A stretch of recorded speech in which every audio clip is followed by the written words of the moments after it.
दोस्तों स्वागत है आपका बॉलीवुड की लेटेस्ट आई मूवी सैयारा की एक्सप्लेनेशन में। अब जैसा कि ये मूवी अभी अभी थिएटर्स में आई है तो हम इसे ट्रेलर की क्लिप्स के द्वारा एक्सप्लेन करने की कोशिश करेंगे, तो वीडियो से ज्यादा ऑडियो पर ध्यान दीजिएगा। हमारी कहानी की शुरुआत होती है एक लड़की वानी बत्रा से, जो अपने परिवार के साथ कोर्ट में अपने बॉयफ्रेंड महेश अय्यर का इंतजार कर रही है। आज वानी और महेश की शादी होने वाली थी, पर तभी वानी को महेश का फोन आया। वो सैन फ्रांसिस्को जा रहा है, उसे प्रमोशन मिलने वाली थी। जो सुन वानी खुश हो गई कि ये तो अच्छी बात है, तुम मुझे बता देते, मैं शादी की डेट आगे करा देती। पर महेश ने कहा कि मैं कभी वापस नहीं आऊंगा, मुझे कोई और मिल गया है। जो सुनते ही वानी बेहोश हो गई, जिसके बाद सीन शिफ्ट होता है 6 महीने आगे।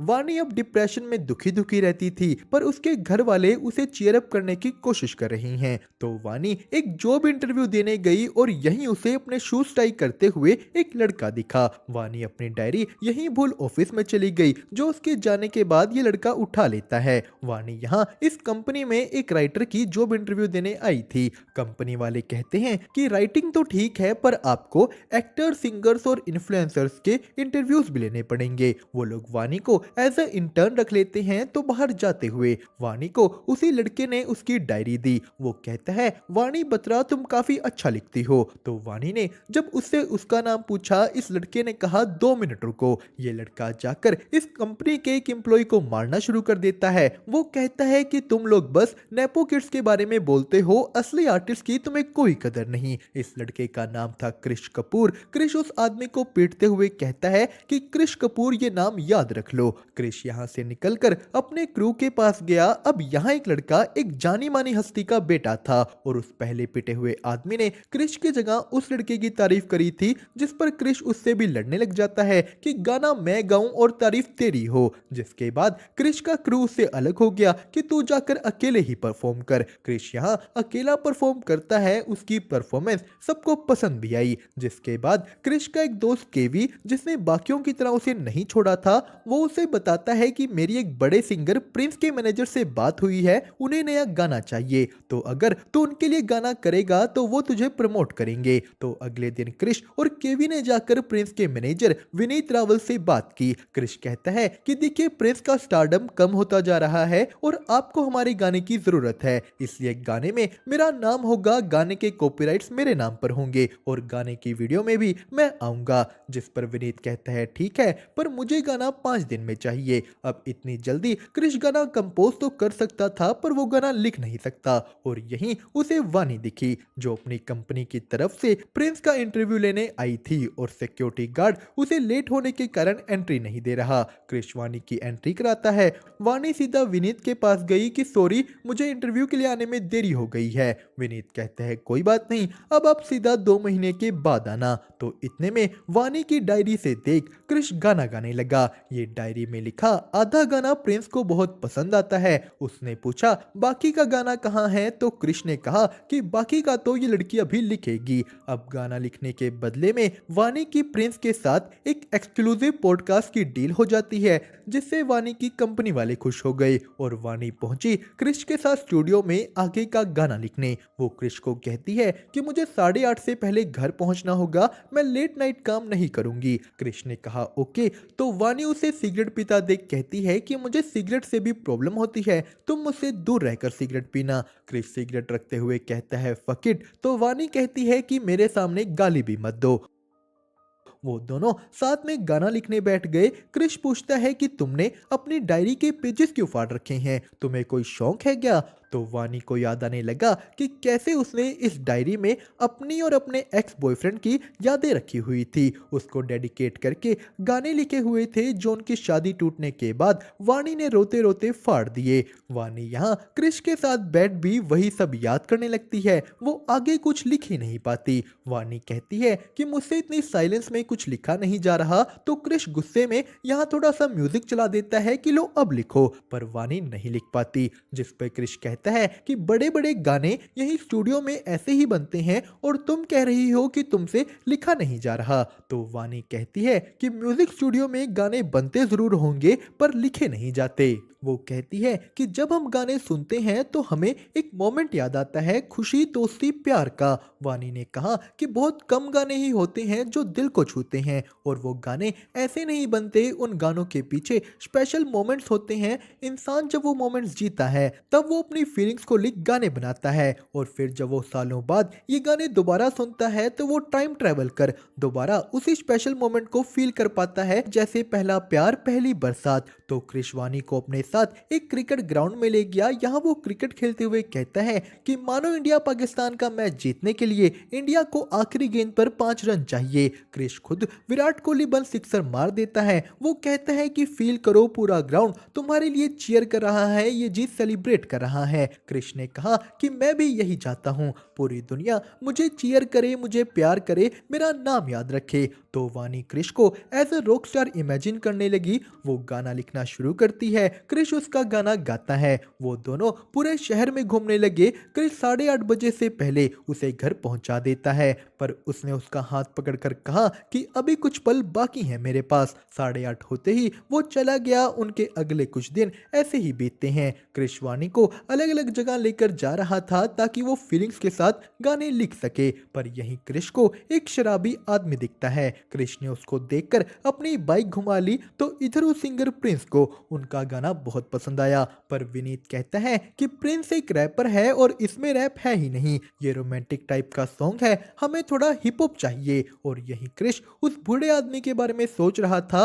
वो यही सोचते हुए कहता है कोई बात नहीं, मैं इसे हिप हॉप स्टाइल में बना दूंगा। जो सुनवानी बोली कि क्रिश हमने ये गाना इतनी मेहनत से बनाया है और तुम इसे चेंज कर रहे हो, चेंज होने के बाद इसमें वो बात नहीं बचेगी। पर क्रिश उसकी बात नहीं सुनता। वो कहता है कि मैंने ये गाना इसलिए बनाया ताकि प्रिंस इसे अपने यूट्यूब पर अपलोड करे और मेरा नाम बने। क्रिश कहता है कि मुझे पैसा चाहिए, फेम चाहिए, मैं इसे गरीबी में नहीं मरूंगा। तो तभी वहां कुछ पुलिस वाले आ गए और हमारे सामने आया कि वो बूढ़ा आदमी और कोई नहीं, क्रिश का बाप था, जिसने दारू पीकर फिर से रोड पर हंगामा किया। क्रिश का दोस्त केवी पुलिस से बात कर उन्हें छुड़वाता है। वो उन्हें घर छोड़ने जाने लगा, पर क्रिश का बाप कहता है कि छोड़, मरने दे मुझे। तो क्रिश ने जाकर उन्हें रोड पर गिर दिया कि जा मर। वो उनके मुंह पर पैसे मार कहता है कि जा और दारू पी, मर जा, मुझे कोई फर्क नहीं पड़ता। वानी ये सब दूर से देख रही थी। क्रिश वापस क्रिकेट खेलने लगता है। वानी ने उसके पास जा कहा कि क्रिश रैप लिख दिया है मैंने,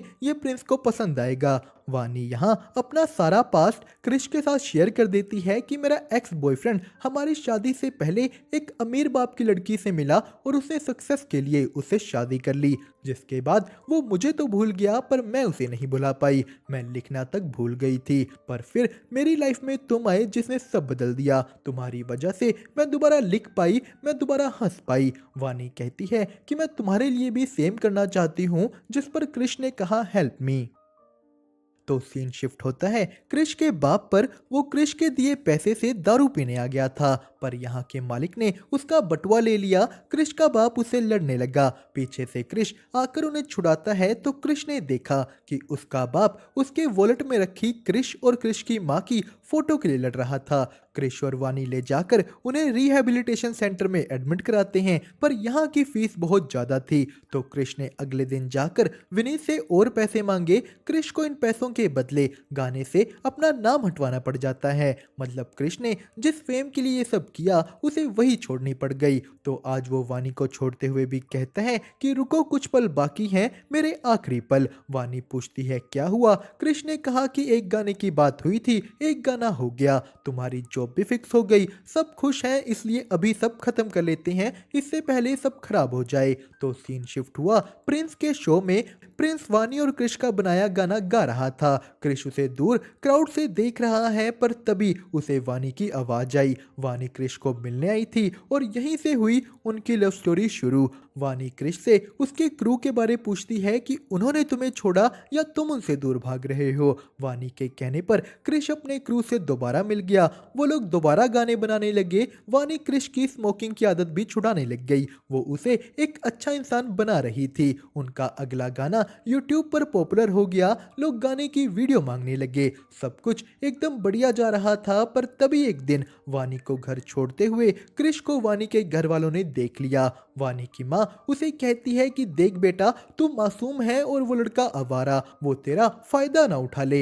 एक बार पहले भी तेरे साथ ये हो चुका है, पिछली बार तू बहुत रोई थी। तो अपनी मम्मी की बातें सुन वानी को फिर से अपना पास्ट याद आने लगा। नीचे से क्रिश भी वानी का बैग देने ऊपर आ चुका था। वो भी ये सब बातें सुन रहा है और इन्हीं बातों के असर से वानी फिर बेहोश हो गई। उसे होश सीधा हॉस्पिटल में आता है। क्रिश भी वहीं था।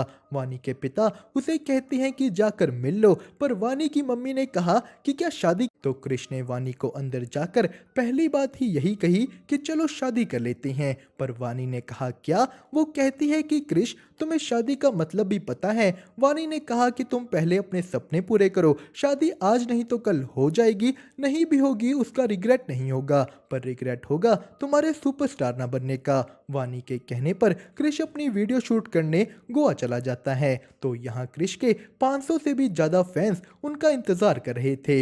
वो लोग फेमस हो गए हैं। उनके गानों पर इंस्टा रील्स बन रही थी। प्रिंस का मैनेजर विनीत भी क्रिश के क्रू को साइन करने आ गया है। पर तभी इधर वानी का एक डॉक्टर टेस्ट लेती है और इस टेस्ट में सामने आया कि वानी चीजें भूल रही थी। उसे आज की डेट नहीं पता, अपने छोटे भाई की उम्र याद नहीं, वानी को कुछ टाइम पहले बताई बात भी याद नहीं आ रही।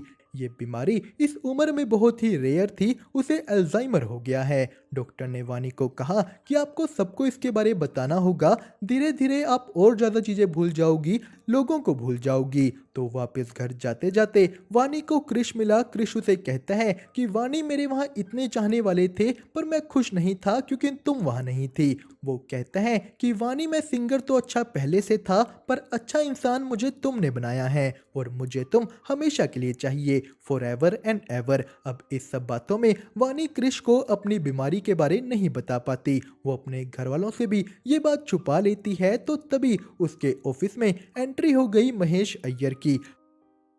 महेश ने वानी की कंपनी खरीद ली थी। वो उसे कंपनी की पार्टी में बुलाता है और इधर से क्रिश भी अपने कंसर्ट के लिए बाहर जा रहा था।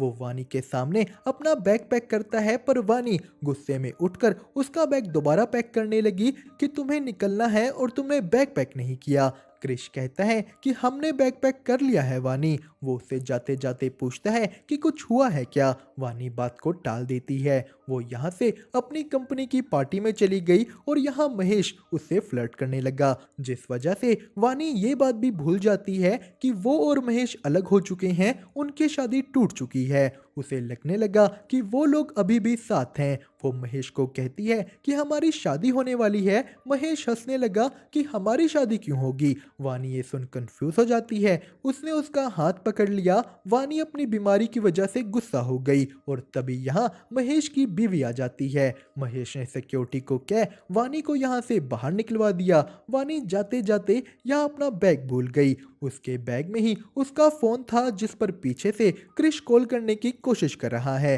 सिक्योरिटी गार्ड ने वानी का फोन उठाया। क्रिश अपनी फ्लाइट छोड़ वहां पहुंच जाता है। उसने वानी के बैग में पड़ी उसकी रिपोर्ट्स भी देख ली। तो वानी उधर क्रिश की तरह क्रिकेट खेल रही थी। क्रिश आकर उसे क्रिकेट खेलना सिखाने लगा। वानी कहती है कि तुम्हें पता लग गया है ना। वानी रोने लगती है कि मैं सब भूल जाऊंगी, मैं खुद को भूल जाऊंगी, मैं तुम्हें भूल जाऊंगी, मेरे चक्कर में तुम्हारे फ्यूचर का क्या होगा, करियर का क्या होगा। क्रिश कहता है भाड़ में गया मेरा फ्यूचर, मुझे बस आज दिख रहा है, तुम दिख रही हो और इस पल में तुम मेरे साथ हो। वो कहता है कि ज्यादा से ज्यादा क्या होगा, तुम चीजें भूल जाओगी, मेमोरीज भूल जाओगी, तुम एक भूलोगी तो हम 1000 बनाएंगे। वानी के घर वालों को भी उसकी इस बीमारी के बारे पता लग जाता है। डॉक्टर ने कहा कि उसे किसी पीसफुल जगह पर ले जाइए। वानी के माता पिता लड़ने लगे कि तुम नहीं, मैं उसे लेकर जाऊंगा, पर अंत में वानी के साथ क्रिश जाता है। जाते हुए वानी की मम्मी ने वानी के साथ साथ क्रिश को भी दही चीनी खिलाई। वो दोनों अलीबाग जाकर एंजॉय करते हैं। मस्ती करते हैं। क्रिश वानी को खुश रख रहा था, पर एक रात क्रिश को केवी का फोन आया। वो उसे दिखाता है कि लोग उन्हें इतना प्यार कर रहे हैं, पर क्रू का मेल सिंगर यानी क्रिश वहाँ नहीं है। क्रिश कहता है कोई बात नहीं। उसने केवी को कहा कि मुझे काम है, मैं बिना किसी क्रेडिट के प्रिंस के लिए एक और गाना कर दूंगा, मुझे कुछ पैसे चाहिए। तो ये बातें वानी ने सुन ली। वो कहती है कि तुम मेरे लिए अपना करियर खराब मत करो, जाकर शो करो। वानी यहाँ क्रिश को सैयारा के बारे बताती है। सैयारा यानी आसमान में तारों के बीच एक भटकता हुआ तारा जो कुछ पाने के लिए भाग रहा है। वानी कहती है कि क्रिश तुम हो मेरे सैयारा, और जब एक दिन मैं सब कुछ भूलकर आसमान में देखूंगी तो तुम मुझे वहां नजर जरूर आओगे। वानी कहती है कि प्रॉमिस करो तुम सक्सेसफुल होकर एक स्टार यानी सितारा बनोगे। वानी क्रिश को ले शो में पहुंच जाती है। वानी ने यहाँ क्रिश के पिता को भी बुला लिया था। क्रिश नर्वस था कि लोगों को मेरा गाना पसंद आएगा या नहीं। वानी ने कहा कोई फर्क नहीं पड़ता, मैं तुम्हें देखूंगी, मैं तुम्हारे लिए चीयर करूंगी, कोई तुम्हारा नाम ले ना ले, मैं लूंगी। क्रिश शो करने चला गया। वानी उसकी वीडियो बनाने लगी, पर यही वानी को महेश दिख जाता है। उसकी कंपनी इस शो की स्पॉन्सर थी। महेश वानी से मिलने आगे आ गया और वानी फिर से सब भूल गई। वो फिर से पास में पहुंच जाती है। वानी महेश से वही प्यारी प्यारी बातें करने लगी जो उसने क्रिश को बोली थी। तो क्रिश इधर भीड़ में वानी को ढूंढ रहा है। उसे वानी कहीं नहीं दिख रही, क्योंकि वानी को महेश साइड में ले जा चुका था। वो वानी का फायदा उठाने वाला था, पर तभी वहां क्रिश आ गया। क्रिश वानी को अपने पास बुलाता है। वानी उसके पास नहीं जाती, तो क्रिश ने महेश को पीटना शुरू कर दिया, जिस पर भी वानी क्रिश को चाकू दिखा कहती है कि छोड़ उसे, मैं उससे प्यार करती हूँ। वानी ने क्रिश के हाथ में चाकू मार दिया। क्रिश फिर भी उसे पकड़कर समझाता है। वो उसे वापस ले गया। क्रिश के पिता उसकी चोट पर पट्टी लगाते हुए कहते हैं कि बेटा, मैंने तेरी माँ के जाने के बाद खुद को बर्बाद कर लिया था, तू अपने प्यार के लिए खुद को खत्म मत कर। जिसके बाद अगले दिन जब वानी उठती है, उसे लगता है कि क्रिश का कंसर्ट आज है। क्रिश ने कहा कंसर्ट हो गया वानी, तुमने बहुत एंजॉय किया। तो यहाँ क्रिश दुखी होकर पियानो बजाने लगता है। वानी ने कहा कुछ तो हुआ है, तुमने कोई मोमेंट जिया है जिसके बारे में मुझे नहीं पता। क्रिश कहता है कि मेरा एक दोस्त था, वो हमेशा गुस्सा रहता था, जिंदगी से परेशान रहता था, पर फिर वो एक लड़की से मिला जिसने उसे प्यार दिया। उस लड़के ने उसे प्यार किया, पर अब वो लड़की बहुत दूर जा रही है, जहां वो लड़का चाह कर भी नहीं जा सकता। तो वानी ने कहा कि मैं तुम्हारे दोस्त के लिए एक गाना लिखती हूँ, तुम बनाओ और अपने दोस्त को कहो कि ये गाना अपनी गर्लफ्रेंड को सुनाओ और कहो कि ये उसके लिए है। और उसकी गर्लफ्रेंड ये गाना सुनते ही जहां भी होगी उसके पास वापस आ जाएगी। तो यही वानी क्रिश को आई लव यू कहती है, पर उसने कहा आई लव यू महेश। जो सुन क्रिश सीधा जा अपने क्रू मेंबर्स को कहता है कि मैं क्रू छोड़ रहा हूँ, मैं कल के इंसिडेंट के लिए विनीत से भी माफी मांग लूंगा। तो जो केवी अभी तक क्रिश के साथ था, वो ही उससे लड़ने लगा कि तू उस लड़की के लिए सब कुछ नहीं छोड़ सकता, वो लड़की तेरी जिम्मेदारी नहीं है, उसके अपने घर वाले हैं। पर क्रिश नहीं सुनता, वो वापस चला गया। पर अब वानी यहाँ नहीं थी। क्रिश चारों ओर वानी को ढूंढने लगा। वो और वानी के घर वाले पुलिस को भी कंप्लेंट करते हैं, पर वानी कहीं नहीं मिल रही। पुलिस कहती है कि ऐसे केसेस में वापस मिलना मुश्किल ही होता है। जिस पर क्रिश टूट गया, वो सब कुछ तोड़ने फोड़ने लग जाता है और इसी दौरान उसे वानी की डायरी मिली। उसका लिखा वो आखिरी गाना मिला, सैयारा। क्रिश को वानी की वो बात याद आती है। वो वापस अपने क्रू के पास गया वो गाना बनाने। एक साल बाद क्रिश पूरी दुनिया में घूम घूम कर ये गाना गा रहा है, वानी को ढूंढ रहा है कि वानी इसे सुनकर आ जाएगी, पर वानी नहीं आ रही। क्रिश और उसके क्रू को लंदन में भी एक शो करने का मौका मिल गया। वो लोग सक्सेसफुल हो चुके थे, पॉपुलर हो चुके थे। केवी यहाँ उनके गाने पर बनी रील्स देखने लगता है और यहीं उस एक वीडियो में वानी की आंखें दिखी। क्रिश सब कुछ छोड़ छाड़ कर मनाली पहुंच जाता है, जहां की ये वीडियो थी। क्रिश को पता लगा कि वानी एक वुमेन हॉस्टल में रहती थी। यहाँ की वर्कर्स बताती हैं कि वो सारा टाइम बस आपकी ही बात करती थी। वानी के रूम में क्रिश की फोटोज, क्रिश के पोस्टर, उसके न्यूज़पेपर कटआउट लगे हुए थे। वानी ने क्रिश के लिए एक लेटर छोड़ा था, जिसमें वानी कहती है कि काश तुम्हें ये लेटर कभी ना मिले, क्योंकि अगर तुम ये लेटर पढ़ रहे हो इसका मतलब है कि तुम सब कुछ छोड़ छाड़ कर मेरे पीछे आ चुके हो, जो मैं नहीं चाहती थी। और यही हमें पता लगा कि वानी को उस कंसर्ट वाले दिन की वीडियो रिकॉर्डिंग्स देख समझ आ गया था कि उस दिन क्या हुआ था, कि उसने कैसे क्रिश को हर्ट किया था, और इसीलिए वानी सबसे दूर चली गई। जिसके बाद यहाँ क्रिश को वानी मिलती तो है पर उसे कुछ याद नहीं था। वो क्रिश को पूछती है आप कौन? क्रिश कहता है मैं एक सिंगर हूँ, पर काफी टाइम से मैं गाना नहीं बना पा रहा, मेरे पास शब्द नहीं है। जिस पर वानी ने कहा कि मैं भी काफी टाइम से लिखने की कोशिश कर रही हूँ पर लिखा नहीं जा रहा। तो क्रिश ने कहा कि मैं समझ सकता हूँ, ऐसे अकेले रूम में रहकर गाना नहीं लिखा जाता। यहाँ क्रिश वानी की वही बात रिपीट करता है कि जो गाने दिल को छूते हैं वो स्पेशल मोमेंट्स में लिखे जाते हैं, ऐसे नहीं। क्रिश वानी को यहाँ से ले गया, वो फिर से उसके सामने क्रिकेट खेलते हुए उसी दिन को रिक्रिएट करने की कोशिश करता है, पर वानी को कुछ याद नहीं आ रहा। क्रिश बार बार ये कर रहा था, वो ये करते करते टूट जाता है कि वानी बोली क्रिश कपूर। उसे क्रिश याद आ गया। वानी कहती है I love you Krish Kapoor. वो दोनों यहाँ से क्रिश के कंसर्ट में गए। वानी और क्रिश शादी कर लेते हैं। अब वानी की डायरी में उन दोनों की मेमोरीज थी। और इसी के साथ दोस्तों हमारी ये कहानी हुई यहीं पर ख़त्म। आपको इसकी एक्सप्लेनेशन कैसी लगी हमें कमेंट करके ज़रूर बताएं। साथ ही साथ वीडियो को लाइक और चैनल को सब्सक्राइब करना मत